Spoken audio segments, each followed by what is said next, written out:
reading from the Gospel according to Luke. Jesus said there will be signs in the sun, the moon, and the stars, and on the earth distress among nations, confused by the roaring of the sea and the waves. People will faint from fear and foreboding of what is coming upon the world, for the powers of the heavens will be shaken. Then they will see the Son of Man coming in a cloud, with power and great glory. Now when these things begin to take place, stand up and raise your heads, because your redemption is drawing near. Then he told them a parable. Look at the fig tree and all the trees. As soon as they sprout leaves, you can see for yourselves and know that summer is already near. So also, when you see these things taking place, you know that the kingdom of God is near. Truly I tell you, this generation will not pass away until all things have taken place. Heaven and earth will pass away, but my words will not pass away. Be on guard so that your hearts are not weighed down with dissipation and drunkenness and the worries of life, and that day catch you unexpectedly like a trap, for it will come upon all those who live on the face of the whole earth. Be alert at all times, praying that you may have the strength to escape all of these things that will take place and to stand before the Son of Man. Perhaps the most cherished image in the Celtic Christian world is the image or the memory of John the Beloved leaning against Jesus at the Last Supper. It was said of him in the Celtic world that he therefore heard the heartbeat of God. He becomes a symbol of the practice of listening deep within ourselves, listening deep within one another, listening within the body of the earth for the beat of the sacred presence. Do we know that we are bearers of this unspeakably beautiful beat? And do we know that we can honor that beat in one another and in everything that has being? And do we know that it is that combination, growing in an awareness that we are bearers of the presence and a faithful commitment to reverence that presence in one another and in the earth, that this combination holds the key to transformation? So all things are bearers of the presence. Everything in creation is a theophany, that is, a showing or a bearing of the sacred. During our 4 years on the sacred island of Iona in Scotland, a place of pilgrimage to which people are coming from the four corners of the earth, seeking new beginnings, seeking healing in our world.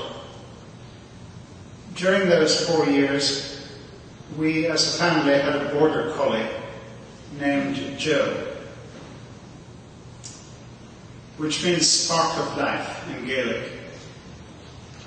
And Joe, the border collie, lived for Pilgrimage Day. Because on Pilgrimage Day, he got to round up over 100 people all day. We and all things come forth from the One.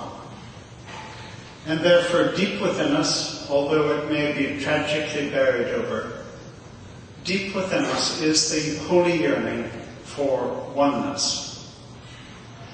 But the instinct for unity has been particularly bred into the border collie.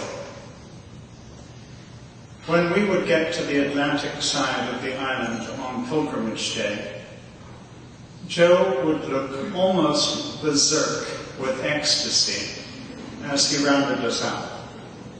He was living according to his deepest instinct. This is the root of true happiness, true ecstasy, when we are living according to our deepest instincts, and especially the holy instinct for harmony, for relationship, for moving as one. In the afternoons of our pilgrimage day, we would always move into silence for about half an hour as we approached the hermit's cell at the heart of the island. The hermit's cell, which is now little more than a stone ruin, a circular ruin from a beehive hut. When border collies become most concentrated on their work, they get closer and closer to the ground. So Joe would be just inches off the ground as he rounded us up and very alert to the silence. Then when we would get to the hermit's cell, we would be seated in a circle on the stones of the ruins, and Joe would enter the center of the cell and lie down and go to sleep. As someone who knows about border collies said to me when they heard this story, he said, of course he went to sleep. His work was done. He had you in a circle. What has happened to this holy instinct for unity?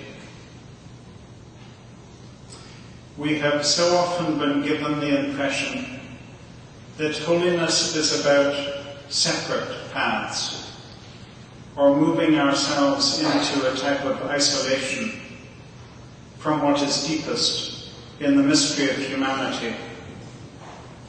So often we have been given the impression that wellness will be found by looking limitedly after the well-being of our nation, or by serving only the wisdom of our tradition, or by pretending that we could be well as a human species by focusing only on humanity and neglecting the earth or exploiting the other species of the earth. Meister Eckhart, 14th century mystic, says all division is division from the one. The extent to which I am divided from you, the extent to which I withdraw my heart from your heart, is the extent to which I am divided from the one. The extent to which we are divided from the great wisdom traditions of humanity is the extent to which we are divided from the one. The extent to which we are divided from the earth and from the earth's species is the extent to which we are divided from the one.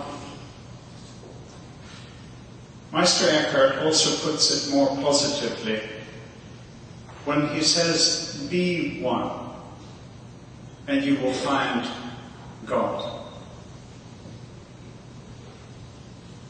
Do we wish to be part of this great work?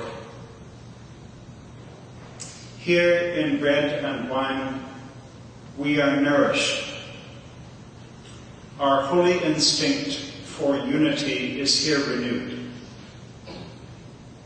Shall we commit ourselves to the healing of our lives and world? Shall we choose again tonight to commit ourselves to the great work, the rebirthing of God within us, among us?